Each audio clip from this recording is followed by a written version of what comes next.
Atualidade Jurídica.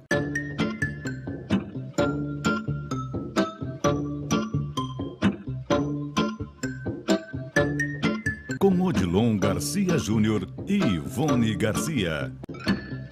Estamos chegando com mais um Atualidade Jurídica e hoje nós vamos falar de auxílio acidente. Para isso convidamos profissionais do Garcia e Garcia Advogados Associados. Estão conosco a doutora Jane Silva e o doutor Odilon Garcia Júnior.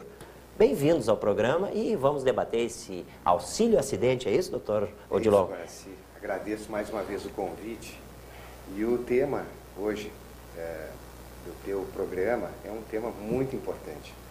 Infelizmente, nós temos uma estatística muito ruim no Brasil, né? Eu estava conversando com a doutora Diene aqui, e nós tivemos, só para mencionar, em 2013, cerca de 718 mil acidentes. Essa é a estatística, doutor? Acidentes do trabalho. No Rio Grande do Sul, cerca de 60 mil. Lá. Então, é muito importante a gente informar quais são os direitos desses brasileiros que sofreram um acidente perante, por exemplo, o regime geral da Previdência Social. Claro. Bom, para isso está conosco a doutora Jane, que conhece muito do assunto, né, doutor? Com certeza. Então tá, doutora, seja bem-vinda. Obrigada. Vamos começar sabendo o que é auxílio acidente, doutora? Bom, Guaraci, o benefício de auxílio acidente é um benefício previsto no regime geral de Previdência Social, o INSS, e ele é um benefício concedido quando o segurado entra em benefício de auxílio-doença, ele tem as suas lesões curadas e então ele se depara com uma situação, fiquei com sequelas, né? E essas sequelas não me impedem de trabalhar, mas reduzem a minha capacidade para exercer as atividades que eu sempre exercia. Então, nesse momento é que é devido à concessão do benefício de auxílio-acidente. Doutora, e quem tem direito a requerer esse benefício?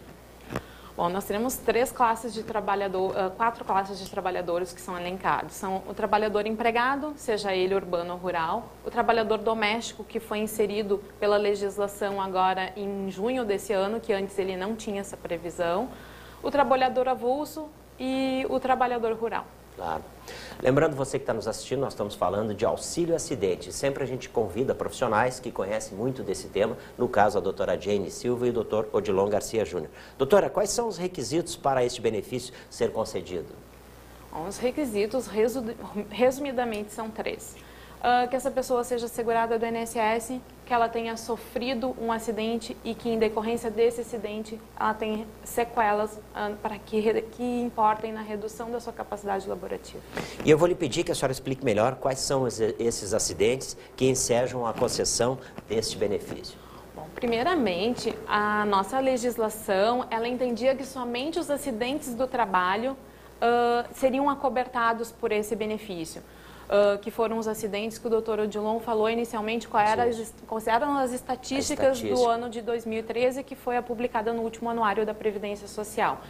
Mas não é, hoje a nossa legislação diz que não são mais só os acidentes do trabalho que estão cobertos. Os acidentes de qualquer natureza estão cobertos, ou seja, se machucou jogando futebol, se machucou num acidente de carro, também existe a cobertura. Como se assim, houver sequelas. Explique melhor para nós isso. Mas olha Esse é um ponto muito importante de esclarecimento, Guaraci, porque, vamos dizer assim, a população entendia que, olha, eu tenho direito ao auxílio acidente junto ao INSS se eu estivesse trabalhando ou a trabalho, claro. Vamos dizer assim. E nós gostaríamos de esclarecer que não, é mais amplo do que isso. Olha só. É mais amplo. Se eu, por exemplo, estiver jogando futebol, tênis, qualquer atividade fora, né? Não estou no meu lazer, e eu sofro um acidente, né?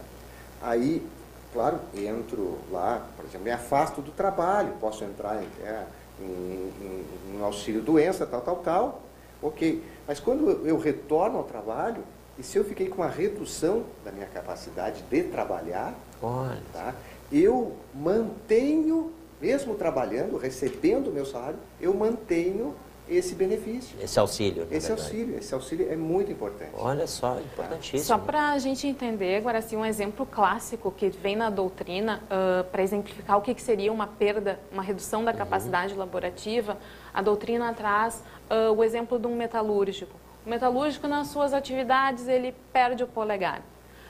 Eu conheço um que perdeu.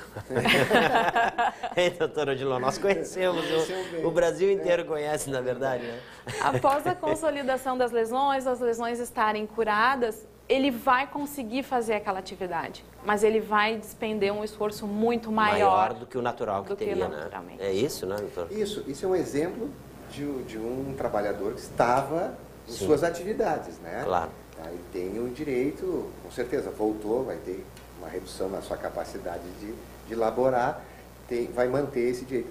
Mas o que é emblemático, às vezes, que as pessoas desconhecem, inclusive colegas, às vezes desconhecem, que mesmo fora das atividades, normal, houve a redução da capacidade. Eu estava lá com meu filho brincando, me levantei, tive uma lesão, não consegui me recuperar dessa lesão, né? Eu mantenho esse valor desse benefício mesmo recebendo salário. Olha só, que boa dica essa para o telespectador, hein? Tem muita gente que está nos assistindo aí que vai curtir essa dica aí. Doutora, então, qual é a diferença entre auxílio-doença, auxílio-acidente e aposentadoria por invalidez? Bom, era justamente essa questão que nós estávamos colocando anteriormente. Tanto no auxílio-doença quanto na aposentadoria por invalidez, esse segurado está inapto para trabalhar. Ele não tem condições de trabalhar, ele vai receber um benefício para ficar em casa se restabelecendo ou porque ele não tem mais condições de se restabelecer. No benefício de auxílio-acidente, ele está apto para trabalhar. Ele tem uma redução dessa capacidade de trabalhar, mas ele está trabalhando sim. Então, o recebimento desse benefício é contínuo com o trabalho dele. Ele recebe o salário e recebe o benefício. Olha só. E qual o valor desse benefício, doutora? Bom, esse benefício ele é concedido num percentual de 50% do valor do benefício de auxílio-doença que lhe seria devido. Tá? E nessa questão é importante a gente salientar que esse valor, ele integra o cálculo do valor da renda mensal de uma aposentadoria. Então, o segurado que recebeu um benefício de auxílio-acidente por alguns anos e ele vai se aposentar, ele vai somar o valor esse valor que ele recebeu a título de auxílio-acidente com o valor da sua renda mensal que é recebida através do seu labor, e então ele vai poder aumentar o valor da sua aposentadoria.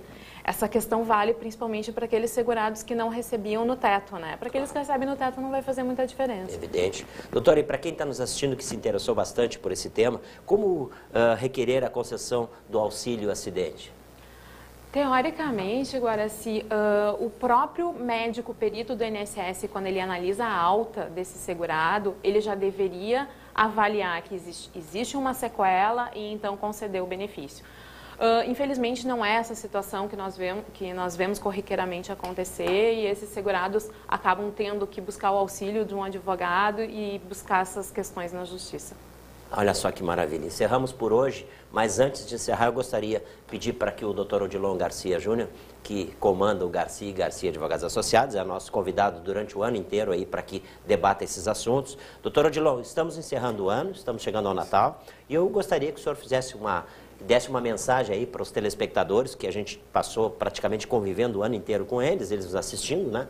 Queria que o senhor desse uma mensagem de Natal. Obrigado, Guaraci. Eu não preparei, obviamente, nenhum É de improviso.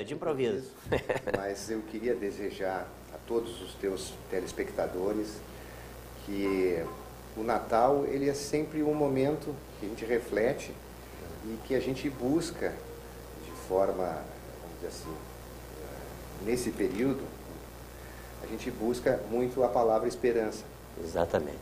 E eu acho que o que nós precisamos hoje, num ano que foi muito complicado, um ano de crise, né, crise econômica, de perdas de emprego. Eu ouvi até uma notícia também não muito boa, que vários brasileiros deixaram de pagar o plano de saúde em função das condições. Isso é uma péssima notícia, isso é uma péssima. Mas eu gostaria de voltar à palavra esperança. Então, eu acredito que a gente tem que ter esperança em transformar esse Brasil. Na minha geração, eu pensei que nós já estaríamos mudando ele, né? Porque a gente veio de um regime de ditadura, abrimos as portas para uma democracia e a gente gostaria muito de que essa democracia fosse uma democracia verdadeira.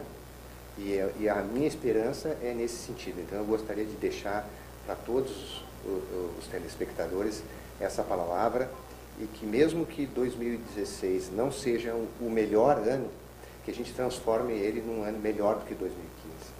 Com certeza vamos ter essa esperança, vamos ter essa expectativa aí que acabou de revelar o Dr. Odilon Garcia Júnior, e tenho certeza que quem nos assistiu durante o ano todo vai ter um excelente Natal, e vamos ficar na expectativa, como disse o Dr. Odilon, que 2016 seja muito melhor do que 2015 e pior que 2017, não é isso? Exato. Vamos torcer para isso. Ok, doutora Jane, muito obrigado pela sua presença, um Feliz Natal para a senhora também, e para o nosso telespectador, o Dr. Odilon, como o senhor acabou de dizer, um Feliz Natal para todos nós, e que 2016 a gente esteja aqui para tirar mais dúvidas juntos, né? Ok? Muito obrigado para vocês e um Feliz Natal. Feliz Natal a você, e o nosso Atualidade Jurídica está ficando por aqui. Obrigado.